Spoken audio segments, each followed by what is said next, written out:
El título del tema de hoy es Restauración de raíces hebreas. Es un tema que pienso que todos deberíamos de conocer, pero no sucede así en realidad. En especial cuando la gente está comenzando a conocer este concepto de raíces hebreas. Entonces hoy, estimados hermanos y amigos que me puedan ver luego, quiero aclarar un poco acerca de este concepto, raíces hebreas, y en qué consiste la restauración de las raíces hebreas. Para ello vamos a tomar como base bíblica un texto que yo considero que es el más coherente con el concepto de restauración que yo encuentro en las Escrituras. Bueno, es mi gusto, es mi opinión, me parece que este es el más coherente con este concepto de restauración. Me refiero a Jeremías 6:16, como pueden ver allí en la pantalla. Ya mejoró, ahora sí, yo veo en mi monitor que ya se ve bien. Jeremías 6:16 dice, y esta lectura es de la Reina Valera restaurada: así dijo Yahweh,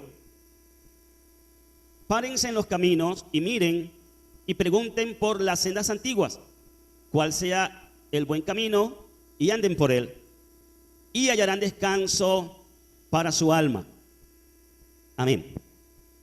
Que el Padre Eterno añada a esta palabra que voy a expresar hoy, que voy a exponer hoy, bendición para sus vidas en sentido de entendimiento y de edificación. Este tema, como dije, se presta más para las personas que estén comenzando, pero también para los que ya llevamos algún tiempo en esta senda, recordar de qué se trata, por qué estamos aquí, qué nos reúne, qué es lo que nos reúne aquí hoy. Y digo aquí también en el sentido del tiempo y espacio que llevamos ya juntos como familia, como comunidad. ¿Por qué estamos en las raíces hebreas de la fe o en la senda antigua? Vamos como introducción a analizar por qué las sendas antiguas. ¿Por qué Jeremías 6:16 nos habla de las sendas antiguas? ¿Cuál es el contexto en el que este versículo está implícito en ese capítulo de las Escrituras, del libro del profeta Jeremías, Yirmiyahu? Pues el pueblo de Judá, porque esta es una palabra básicamente para el pueblo de Judá, estaba en rebelión, estaban en desobediencia, estaban en desorden. Aún no había acontecido la invasión y la diáspora, la cautividad que ejecutarían los babilonios contra esta tierra, contra este pueblo, contra el reino del sur. Entonces el profeta Jeremías habla a esta sección de Israel del sur, profetiza en su libro todas estas cosas, y el contexto es que el pueblo estaba en rebelión, que también se puede entender dentro del mismo contexto como apostasía. Del concepto de apostasía podemos hablar un poco más adelante. Pero había entonces una condición espiritual negativa del pueblo en ese momento. No solamente del pueblo común, del que llaman los religiosos laicos, sino del pueblo que estaba al frente, el profeta y el sacerdote por igual. Vemos en Jeremías 16:13 que dice: porque desde el menor hasta el mayor son todos ambiciosos de ganancias, el profeta y el sacerdote por igual. Todos actúan con falsedad. La condición era entonces nefasta, tanto del pueblo común como de los líderes religiosos del pueblo. Estos líderes decían al pueblo lo siguiente: todo está bien, todo está bien. Jeremías 16:14 dice: ofrecen curación fácil para las heridas de mi pueblo. Se parece un poquito a ese eslogan de pare de sufrir. Ofrecen curación fácil para las heridas de mi pueblo, diciendo: todo está bien, todo está bien.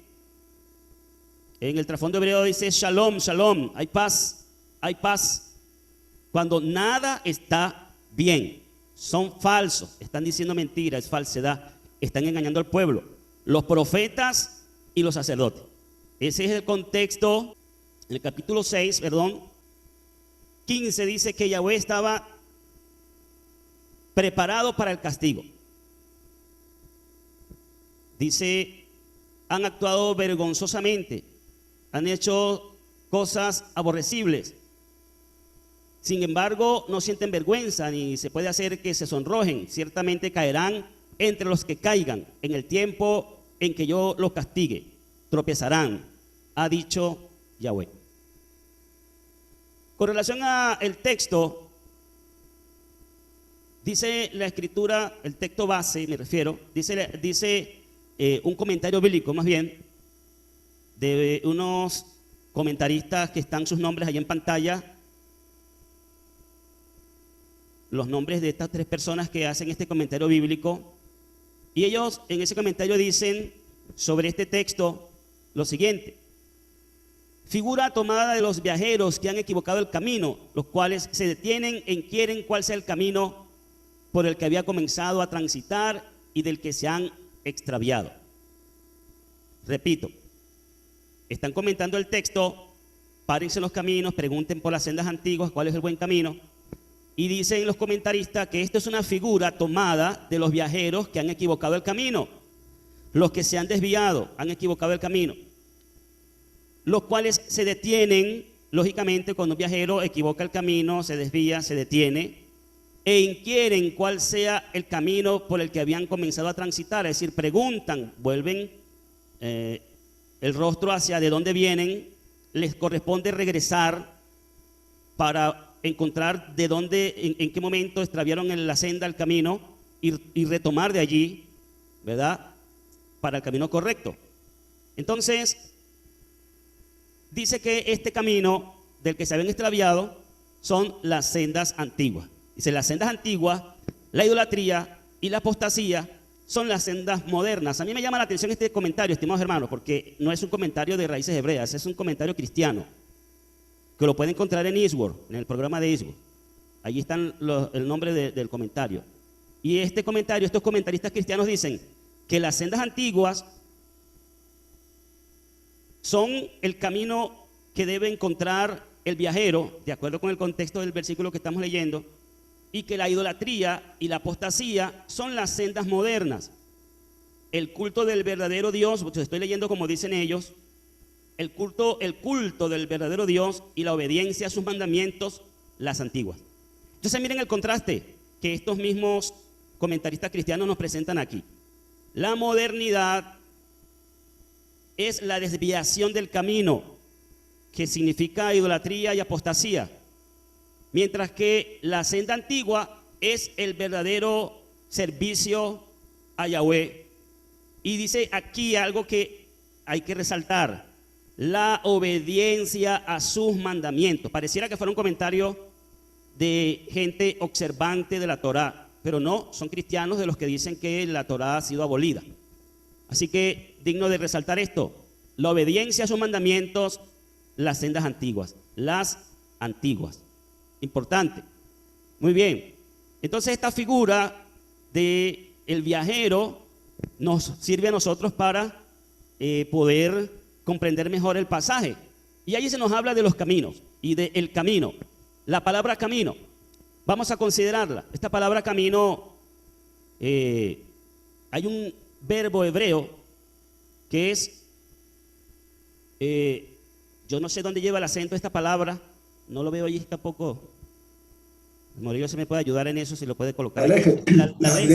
La lejet. Gracias, More. Qué bueno tener al Morillo allí para que nos dé esa ayuda. Entonces este verbo hebreo, la lejet, significa literalmente ir, pero también significa todo lo que dice aquí debajo: ir, marchar a pie, o sea, caminar, andar, pasear, seguir adelante, planear, estar a punto de pasar, desaparecer, seguir, asistir, ocurrir, continuar, perderse, destruirse. Bueno, hay una cantidad de términos allí, pero básicamente es ir, andar, caminar. Entonces está relacionado con esto: camino, los caminos, el camino. Y de este verbo hebreo, estimados hermanos, es de donde sale la palabra halaj y halajá, que es usada en el judaísmo para referirse específicamente a la forma de comportarse. Entonces, de la lejet es que viene la halajá, que en el judaísmo es conocido también como camino, o forma de comportarse, forma de caminar, que se traduce como comportamiento, observancia de las tradiciones y normas rabínicas talmúdicas específicamente, ¿no? Más que de la misma Torá. La halajá es como los rabinos establecen que deben observarse las misbot o mandamientos. Entonces encontramos que esto del camino se nos presenta en el orden de ideas como una figura de lo que es la fe y nos habla de una desviación del camino. Entonces aquí es donde dentro del contexto del capítulo nos habla de la apostasía o rebelión. La apostasía o rebelión también, así como en el libro de Jeremías, también en el libro de los Hechos, hay ya en los escritos nazarenos una anunciación profética, un anuncio profético que hace Pablo en el capítulo 20 del libro de los Hechos y los versículos 29 y 30. Allí Pablo le dice a los ancianos de la comunidad de Éfeso lo siguiente: porque yo sé que después de mi partida entrarán en medio de ustedes lobos feroces que no le perdonarán la vida al rebaño. Y de entre ustedes mismos, oigan esto, y de entre ustedes mismos se levantarán hombres que hablarán cosas perversas para descarriar a los discípulos tras ellos. Entonces, en este pasaje de las Escrituras, Pablo se está despidiendo de esta comunidad diciéndoles que no le volverían a ver más y que él había sido consecuente en transmitirles todo el consejo divino, que se sentía en paz por si alguno de ellos se perdía. Y abro un paréntesis aquí para decir, aquí hay un texto interesante, pueden buscarlo ahí en ese capítulo 20 de Hechos, que nos muestra que la salvación sí se puede perder, para que podamos compartirlo con los que mantienen una teología calvinista de que una vez salvo siempre salvo y que la salvación no se pierde. Pablo dice, yo libro mi responsabilidad, estoy parafraseando, yo libro mi responsabilidad porque ya les compartí el consejo divino completamente por si alguno de ustedes se pierde. ¿Por qué hablaba de eso? Porque yo sé que después de mi partida entrarán en medio de ustedes lobos feroces que no le perdonarán la vida al rebaño. Y de entre ustedes mismos se levantarán hombres que hablarán cosas perversas para descarriar a los discípulos tras ellos. De manera que si un discípulo se descarría, entonces se puede perder. Y eso queda claro en el contexto de las palabras de Pablo en ese capítulo 20 del libro de los Hechos, que es uno de los capítulos que a mí me parece muy interesante. Aquí Pablo muestra entonces que habría una especie de rebelión después de su partida, de un desvío, una apostasía después de su partida de entre ellos mismos, y comenzarían a enseñar cosas distintas a lo que él les había enseñado. Y en la segunda carta a los tesalonicenses, capítulo 2 y versículo 3, Pablo vuelve a decir, nadie los engañe de ninguna manera, porque esto no sucederá sin que venga primero la apostasía y se manifieste el hombre sin ley, el hijo de perdición. En las versiones comunes dicen el inicuo. Inicuo, iniquidad, viene de un vocablo que significa es sin Torah, sin ley. Entonces, Pablo hablando aquí ahora con relación al tema de el regreso del Mesías, dice que no sucederá sin que venga primero la apostasía. Entonces estamos conectando, oigan, fíjense, estamos haciendo una conexión entre un tiempo pasado en el libro de Jeremías, que habla de una apostasía, y un tiempo presente para los días de Pablo, que está hablando de nuevo de esto. Vendrá primero la apostasía. Y aquí no está hablando de cualquier apostasía, sino de la apostasía. No dice cuando venga primero una apostasía, sino la apostasía. O sea, hay un concepto aquí de algún evento por venir importante, mayúsculo, la apostasía. Esta apostasía, la apostasía de la que habla Pablo aquí, es la que se debe de manifestar, y de hecho se comenzó a manifestar desde el primer siglo luego de la partida de Pablo, y se manifieste el hombre sin ley, el hijo de perdición. Así que hay una brecha de tiempo entre Jeremías y Pablo, y una brecha de tiempo entre Pablo y nosotros, que hace aún más grande y marcada la evidente apostasía, rebelión y apartamiento de la fe de los hombres de hoy en día. En el Código Real traducen Mateo 24:12 de la manera siguiente: y por haberse multiplicado la desobediencia a la Torá, el amor de la mayoría se enfriará. Esta desobediencia a la Torá es lo que se puede traducir como sinónimo de apostasía. De hecho, el texto del hebreo de Dutilet, allí dice por haberse multiplicado la apostasía. Entonces, esta apostasía y esta desobediencia a la Torá ya era un evento que se había manifestado en el pasado, por ejemplo en los días de Jeremías, y que Yahoshua anunció, y también lo anunció Pablo y lo anunciaron sus mensajeros. Esta apostasía entonces se entiende como, la palabra apostasía se deriva del griego, significa el abandono y rechazo de la fe, es apartarse de la verdad. Cuando hablamos de apostasía en el contexto de las Sagradas Escrituras, hablamos de sistemas o personas que se han apartado de la verdad. Entonces, fíjense, apartado. Volvemos al contexto original del texto base de hoy: el viajero que se aparta del camino correcto. Entonces, párense en los caminos es un llamado al que se ha apartado del camino correcto. Párense en los caminos es un llamado a un pueblo en apostasía. Párense en los caminos es un llamado a un pueblo en rebelión, a un pueblo que se apartó de la verdad, de la fe original y del buen camino. Entonces, con relación al buen camino, debemos saber que hay un solo camino verdadero. Por ahí creo que hay un dicho popular que dice algo así como que todos los caminos llevan a Roma, ¿no? Creo que así reza el dicho popular. Pero a Yahweh solo un camino verdadero puede llevar. Además de un solo camino, una sola fe verdadera, la senda antigua, la cual fue entregada, según las Escrituras, una vez a los santos como herencia, como un tesoro, tal cual como lo dice en el libro de Judas, en el versículo 3, del único capítulo que tiene allí, la carta de Judas.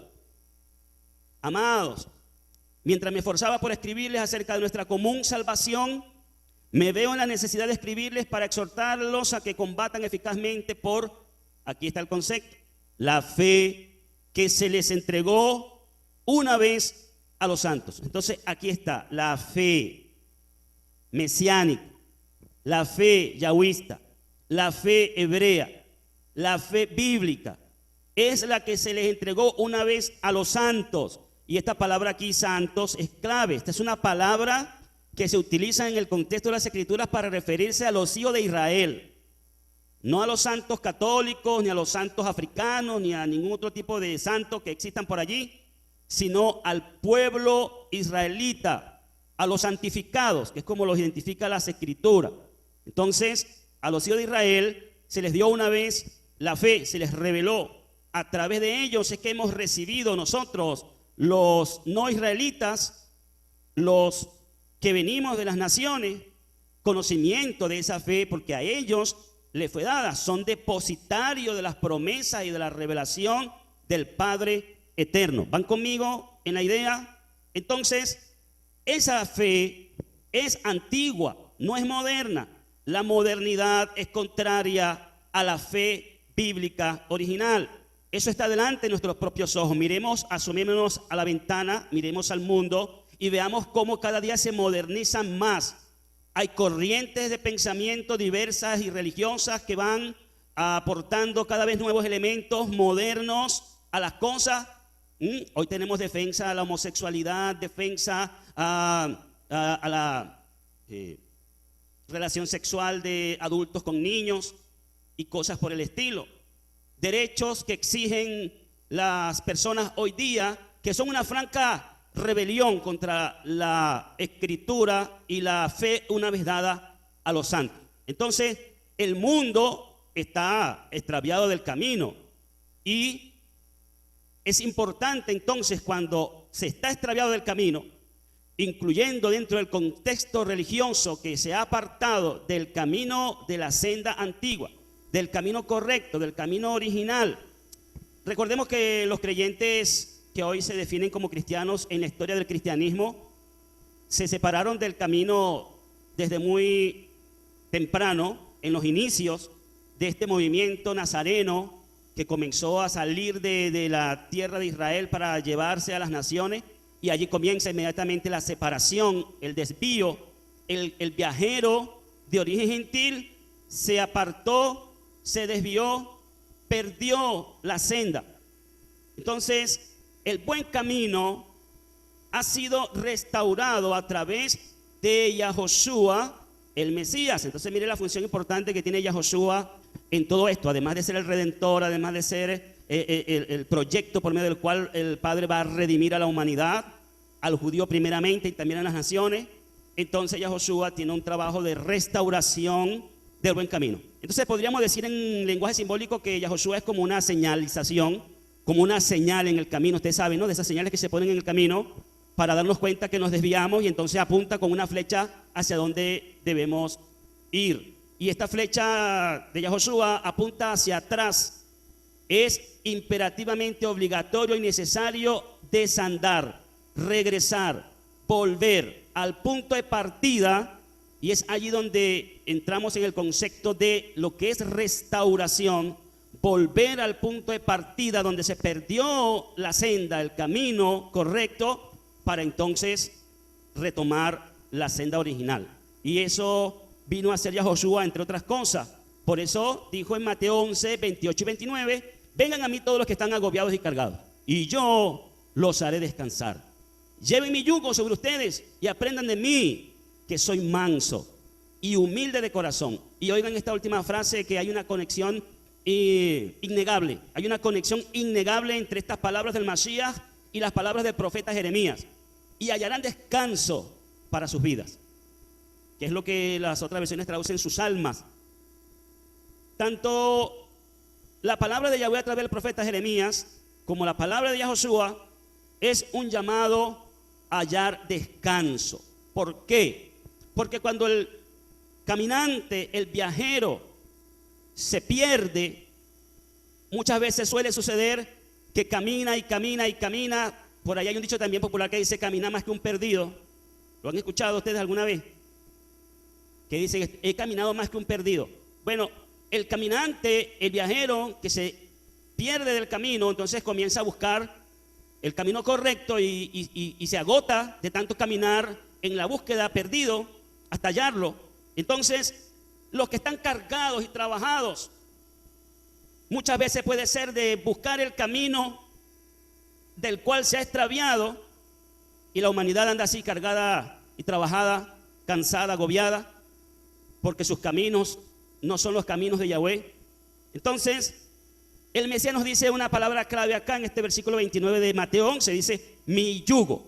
Mi yugo, ¿qué se entiende como el yugo? Bueno, es la forma en que el Mashiach Yahoshua nos enseña a poner por obra la palabra de Yahweh. La enseñanza del Mashiach para nosotros establece una especie de yugo, hablando en forma metafórica, que nos hace sus discípulos. Es como nosotros observamos la enseñanza mesiánica desde las perspectivas del Mashiach Yahoshua. Entonces, mi yugo es sinónimo de camino, de forma de caminar, de forma de andar. Es la halajá mesiánica. Y ahí, por medio de la palabra del Mesías, en lugar de ponernos cargas y pesos sobre nuestros hombros con cantidades de cosas que muchas veces ni siquiera podemos sobrellevar, entonces, en vez de cargarnos de peso, dice que nos hará descansar, nos quitará el peso y hallaremos descanso para nuestras vidas. Eso forma parte de la tarea hermosa que el Mesías Yahoshua vino a hacer entre los hijos de Israel, y que a través de sus enviados, mensajeros, envió a hacer en las naciones. Entonces, ya para irnos acercando al meollo de este asunto y al cierre de este tema de hoy, las raíces hebreas, estimados hermanos, son exactamente el camino de Abraham Avinu, nuestro padre Abraham, padre en la fe, no padre de manera consanguínea, sino padre de manera espiritual en la fe. El camino de Abraham y del Mesías son raíces hebreas, son las verdaderas raíces hebreas. Juan 8:39 dice, ellos le respondieron, nuestro padre es Abraham. Y a Josué les dijo, pues si son hijos de Abraham, hagan las obras de Abraham. En esto consiste la senda antigua. En esto consiste la fe una vez dada a los santos. En el modelo que en las Escrituras nos ha establecido la revelación divina de la relación de adoración y de amistad que tenía Abraham Avinu con Yahweh. Las obras de Abraham son de alguna manera las obras de observancia y de obediencia a los designios y preceptos del Padre Celestial que debemos restaurar en nuestro camino, en nuestra forma de andar. Bueno, también en el versículo 56 del mismo capítulo 8 de Juan, Yahoshua dijo estas palabras reveladoras. Abraham, su padre, el de ustedes, le está hablando a los judíos, se alegró de ver mi día, se alegró de ver mi día. Él lo vio y se gozó. Esto es una revelación maravillosa que hay aquí. Probablemente pocos la perciban. Por ejemplo, en la cristiandad, los que escucharon estas palabras dijeron, este hombre está loco. ¿Cómo es posible que este hombre que no llega ni a 50 años va a decir que conoce a Abraham o que conoció a Abraham? Y el Mesías dice con claridad, él vio mi día y se gozó. Entonces, mire, hermano, hay una conexión tremenda aquí a nivel profético. Vuelvo de nuevo a la conexión entre la senda antigua de la Torá y los escritos nazarenos y la persona del Mesías Yahoshua. Y yo me imagino, esta es una opinión mía, no necesariamente tiene que ser la verdad, pero es una opinión mía. Yo me imagino que dentro de las cosas que Abraham vio, pudo ver la restauración de las raíces hebreas de la fe. Pudo ver el día del Masías, la obra del Masías. O sea, algo extremadamente especial, dice el Masías acá con relación a Abraham, que pudo ver. Por lo tanto, Abraham de alguna manera fue profeta. Pudo ver lo que acontecería muchísimo tiempo después de él con la persona del Masías, que sería el vástago del cual habla las Escrituras de Abraham Avinu, la descendencia de Abraham, el Masías, hablando de uno solo, dice Pablo. Entonces, qué maravillosa revelación está aquí, hermanos, en este versículo 56 de Juan 8. Abraham vio la obra, vio la visión, vio la obra del Masías concretada y se gozó. Me imagino que se gozó viendo que muchos como nosotros volvamos a la senda antigua que el padre Abraham experimentó en su relación con el Todopoderoso. Entonces, en el versículo dice, y anden por él, me refiero al versículo base de hoy, y anden por él. Ya después de pararse en el camino, ya después de buscar, decía que el caminante muchas veces se esfuerza y se cansa en la búsqueda. Quizás usted como a mí, a usted como a mí le sucedió que tuvo que caminar mucho, estando ya al percatarse, lo primero cuando dice párense en los caminos es percátense de que están extraviados del camino original. A todos nosotros nos tuvo que haber sucedido así. Hubo un momento en que nos dimos cuenta que el camino en el que estábamos andando no era el camino correcto, nos desviamos, nos equivocamos, estamos perdidos. Entonces, párense en los caminos. ¿Y qué es lo que debemos hacer? Preguntar. ¿Por qué debemos preguntar? Por las sendas antiguas. Aquí está el detalle, la importancia de las sendas antiguas, no de las sendas modernas. Si sigues hacia adelante te vas a perder más. Si estás perdido, si extraviaste el camino y sigues andando por ese camino, más y más te vas a alejar del camino correcto. Pero si vuelves atrás al punto de partida, entonces podrás hallar a dónde fue la desviación.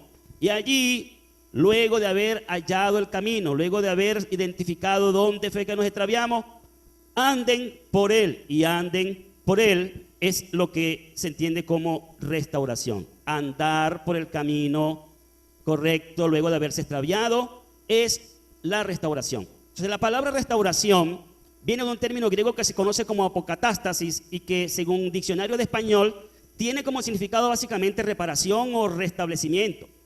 Y reparar o restablecer es la acción de volver a poner una cosa en el estado que tenía antes. En eso consiste, en síntesis, el concepto de la restauración. En eso consiste, en síntesis, el concepto de la restauración de la fe hebrea. Espero que vayan conmigo en la idea, espero que vayan comprendiendo lo que voy diciendo, porque vamos ahora sí a la conclusión, al cierre. Después de todo el discurso oído, esto que está acá es una parte que quiero que quede, que no se pierda esta parte. Presten por favor mucha atención. Luego de entender por qué es necesaria una restauración, luego de entender el concepto de la necesidad de una restauración, vamos entonces a ver en el plano de la restauración de raíces hebreas, ¿de qué se trata esto? ¿Qué hay que restaurar? Porque, estimados hermanos, el caminante que aún no ha llegado a las raíces hebreas, ciertamente extravió el camino de la fe bíblica y muchos lo hemos hallado. Gracias al Padre por el Mashiach Yahoshua, muchos lo hemos hallado. Pero ahora encuentro también alarmantemente que dentro de los que entramos en el camino de la senda antigua, también podemos extraviar el camino dentro del buen camino. Espero no estarlos confundiendo con lo que estoy diciendo. Pero ¿a qué me refiero? ¿Qué cosa es lo que hay que restaurar? ¿Cuál es la senda antigua? ¿De qué se trata este asunto? Bueno, vamos a enumerar algunas cosas importantes. Presten mucha atención aquí, estimados hermanos. Número 1, regla sine qua non, regla sin la cual no. Eso es lo que significa sine qua non, sin la cual no. Sine qua non, la deidad o monoteísmo. El monoteísmo en el concepto de la deidad, pues, como está en Devarim 6.4 o Deuteronomio 6.4. Escucha, Israel, Yahweh es nuestro Elohim, Yahweh solamente. También se traduce Yahweh uno es. Uno solo, uno solo. Este es el principio sine qua non. De aquí en adelante todo lo demás.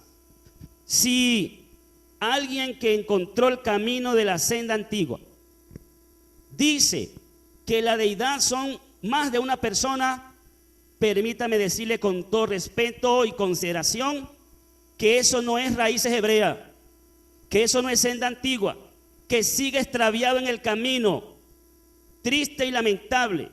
Puede estar haciendo muchas otras cosas, pero si sigue diciendo que Yahweh es una trinidad, si sigue diciendo que Yeshua o Yahoshua es Yahweh o cosas semejantes a esta, usted sigue en el cristianismo, en el camino en el cual se extravió. No ha salido, no ha encontrado la senda antigua todavía. Lo siento, no se enoje conmigo, pero es la verdad según las Sagradas Escrituras, como entiendo yo. Entonces, el monoteísmo puro, simple, con relación a la deidad, Yahweh Had, Yahweh uno es, eso es innegociable y es el primer concepto que hay que restaurar. Luego, seguidamente, yo he tratado de colocar aquí más o menos como en forma sistemática, progresiva, el orden de los elementos a restaurar. Entonces, seguimos con el nombre de Yahweh, su nombre propio, no los títulos. Él tiene muchos títulos, ciertamente, y la gente lo conoce como Dios, como el Señor, otros lo llaman Jehová, y todo ese tipo de cosas tienen que ser corregidos porque son caminos extraviados, y la senda antigua es el nombre de Yahweh. Entonces hay que restaurar, luego de el monoteísmo, el nombre de Yahweh. Amén. Luego, el contexto hebreo de las Escrituras. El contexto hebreo de las Escrituras es importante para poder comprender el concepto de toda la Escritura, desde Génesis hasta Apocalipsis, incluyendo las Escrituras griegas, porque todas las Escrituras griegas son de espíritu hebreo. Los escritores sagrados, todos están dentro del contexto hebreo, incluyendo los pocos que son prosélitos. Entonces, allí el contexto hebreo para el tema de restauración es fundamental. Si hablamos de raíces hebreas, hablamos de la lengua hebrea, del contexto hebreo, de las Sagradas Escrituras. Aquí hay un factor importantísimo porque las traducciones de la Biblia pues nos han desviado, son un factor de desviación del camino correcto. Seguidamente, la identidad hebrea del Mesías. El restaurar esa transformación que le hicieron al Mesías judío en el Cristo griego. Identidad hebrea del Mesías. Otra cosa importantísima que restaurar, el Mesías judío versus el Cristo griego. Luego restaurar el pueblo de Yahweh. ¿Cuál es el pueblo? Hay que salir del camino de desviación, que es la teología del reemplazamiento, que dice que la iglesia es el nuevo Israel. Hay que restaurar al pueblo que originalmente fue elegido por promesa y por fidelidad de Yahweh para con su amigo Abraham Avinu, el pueblo de Israel. Y la identidad que Israel le da a todos los que vienen a la fe antigua, de la senda antigua, la identidad israelita. Entonces, el pueblo de Yahweh, Israel, la identidad israelita. Otro asunto importante de restaurar. Sigue restaurar la vigencia y observancia de la Torá. Restaurar la vigencia. Hay que salir del camino errado de que la Torá ha sido abolida y por lo tanto hay que restaurar la observancia de la Torá, siempre aclarando que todos los mandamientos de la Torá no los puede cumplir una sola persona o una misma persona, que cada precepto, mandamiento de la Torá va dirigido a un grupo de personas en específico y que cada quien observa lo que le corresponde, lo que es posible, que no significa que la Torá haya sido abolida, pero sí hay preceptos que no pueden ponerse en práctica en estos momentos. Luego, la adoración y el servicio a Yahweh. La adoración, abodá, servicio a Yahweh. Hay que restaurar eso. La adoración, lo dijo Yahoshua, ¿se acuerdan? A la mujer samaritana. Ustedes adoran lo que no conocen. Nosotros adoramos lo que conocemos. Entonces, hay que restaurar la adoración de acuerdo a las perspectivas bíblicas hebreas, y esa adoración es adorar al Padre en espíritu y en verdad. Adorar al Padre en espíritu y en verdad. Solo al Padre se adora, no se adora más ninguna otra persona. Al Padre, eso forma parte de la restauración. Luego, la cultura hebrea. La cultura hebrea tiene algunos aspectos importantes relacionados a cómo comprender el contexto de las mismas escrituras y de la cultura y de la sociedad de los días de Yahoshua y de las escrituras. Entonces, no significa transculturizarnos, porque a veces se van a otro extremo, ¿no? Con eso, ¿no? Y hay una transculturización, olvidándose de que estamos aquí. Nosotros estamos, por ejemplo, yo estoy aquí en Venezuela, forma parte de América Latina, y aquí pues tenemos una cultura nacional, y nosotros acomodamos eso a la cultura hebrea dentro del contexto de lo que quepa, dentro de lo que cabe y lo que toca, sin desviarnos a creernos lo que no somos o asumir cosas que no nos corresponden, que son asuntos nacionalistas de la nación de Israel de hoy, por ejemplo.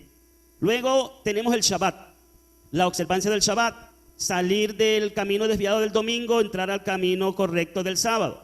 Las fiestas de Yahweh, salir de las fiestas religiosas que aprendimos en el camino de la religión institucionalizada y venir a las fiestas bíblicas, a los Moedín, a los tiempos señalados, a las fiestas que no son de los judíos, sino fiestas de Yahweh.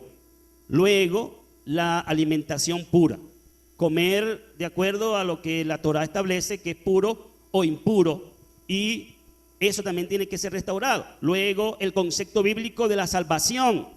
¿Qué es la salvación según las raíces hebreas? Según el concepto bíblico hebreo.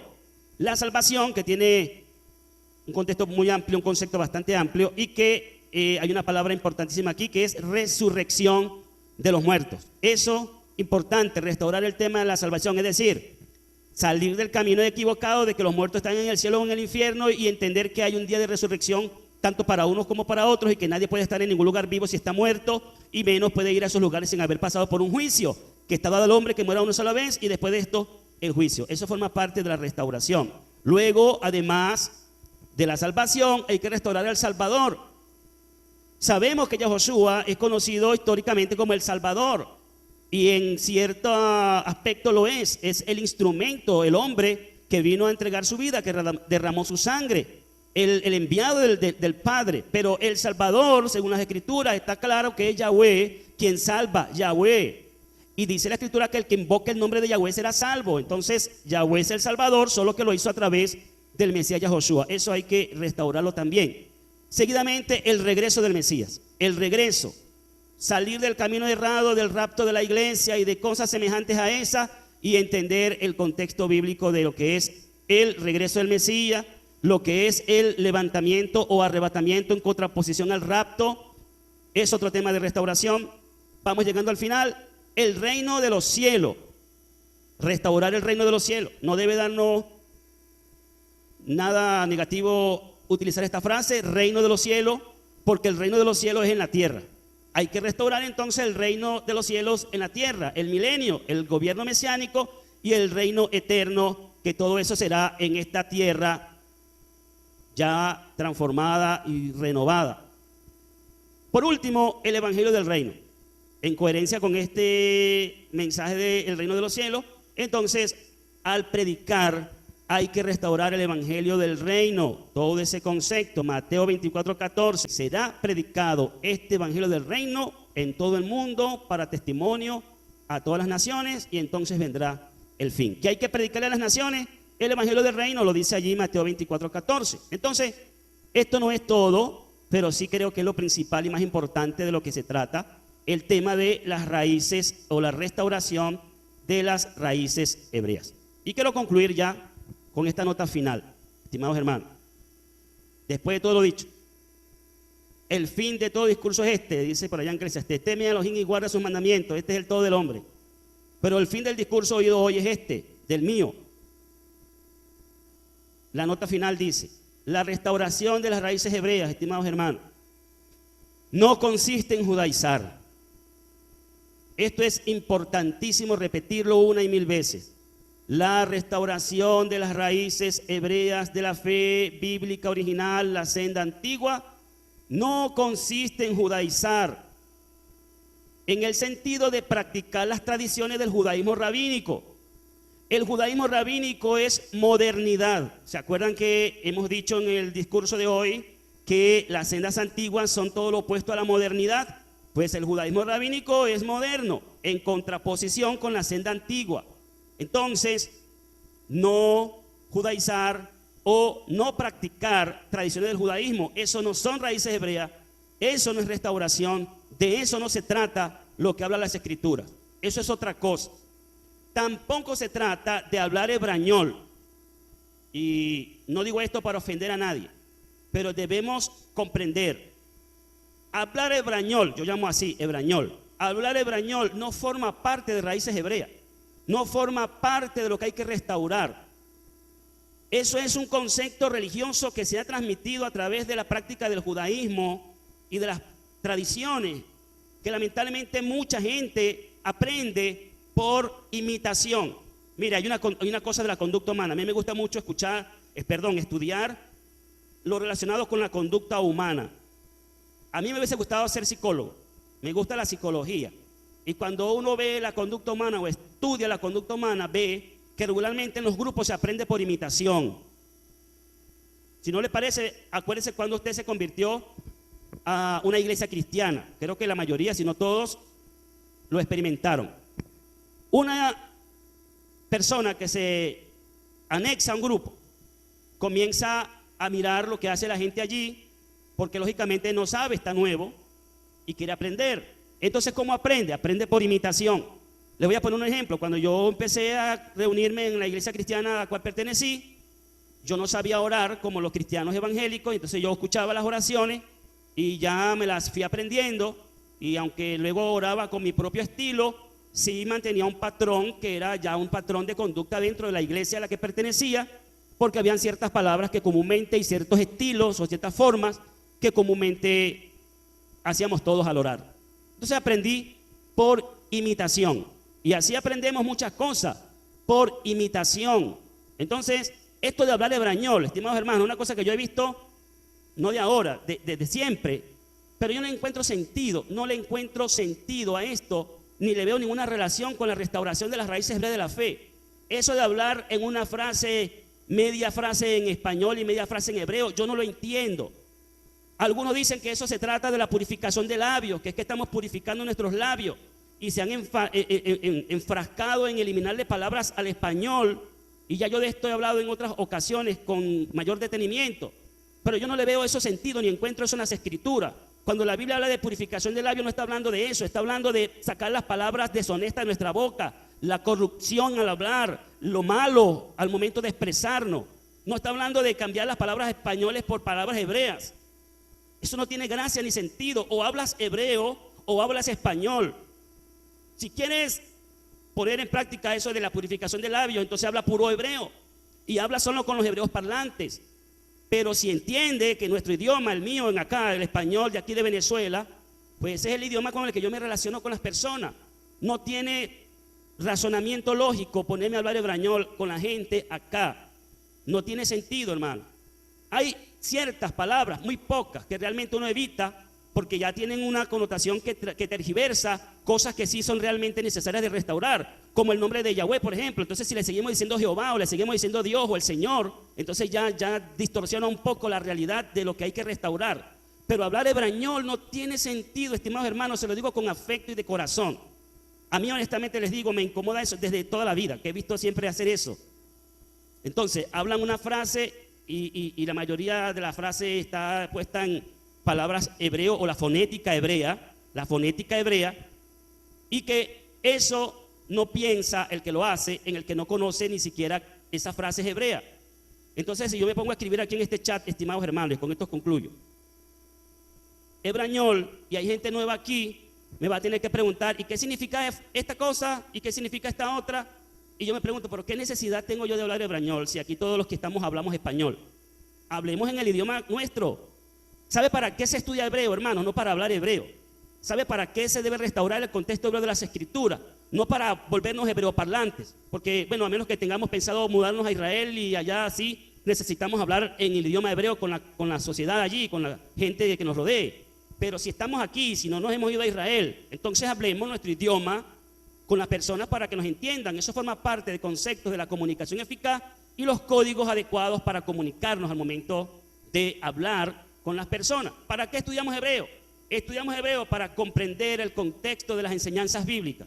Estudiamos hebreo para poder comprender las palabras en un sentido más profundo y poder restaurar las enseñanzas de la Biblia. Muchas personas, estimados hermanos, yo veo que hacen esto solo para aparentar que hablan o conocen mucho hebreo y transmiten incluso una imagen no muy agradable, como la imagen del que yo soy superior porque yo hablo mucho hebreo o conozco mucho hebreo. Nosotros estamos llamados a ser humildes y si sabemos de hebreo, bueno, hay momentos en los que podemos hablar de eso, cuando se dan cursos de hebreo, cuando se dan clases de hebreo, cuando se presenta un tema y se está explicando etimológicamente un pasaje bíblico, por ejemplo. Entonces, no es judaizar, no es practicar tradiciones de judaísmo rabínico, no es hablar hebrañol, no es disfrazarse de judío, andar por allí queriendo vestirse como los judíos, con kipá, con talí, con todo, ponerme susá y hacer todas las cosas que los judíos hacen, que les corresponde a ellos porque son judíos. La escritura habla de los que dicen ser judíos y no lo son y no habla bonito.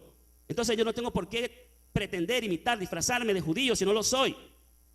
Cada quien en su lugar, todos somos parte del pueblo de Israel, unos de origen judío y otros no, y no debemos sentirnos mal porque no somos judíos.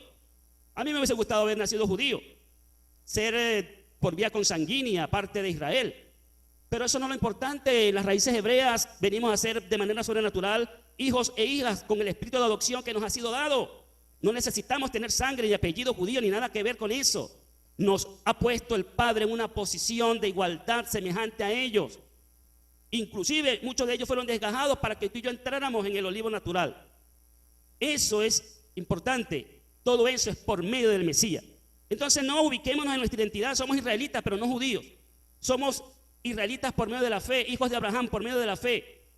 Entonces no hay que andar disfrazado de judío por ahí o cosas semejantes a esta, que al final solo terminan siendo una falsa apariencia de piedad o querer diezmar del comino, cosas por el estilo, hacer más pues de lo que está requerido en realidad por este proceso hermoso que se conoce como la restauración de las raíces hebreas de la fe.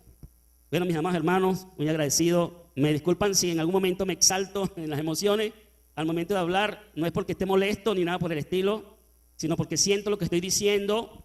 Y bueno, si alguno no está de acuerdo con lo que diga, todos tienen libertad de expresión y de pensar, de pensamiento, lo que quieran, libertad de conciencia.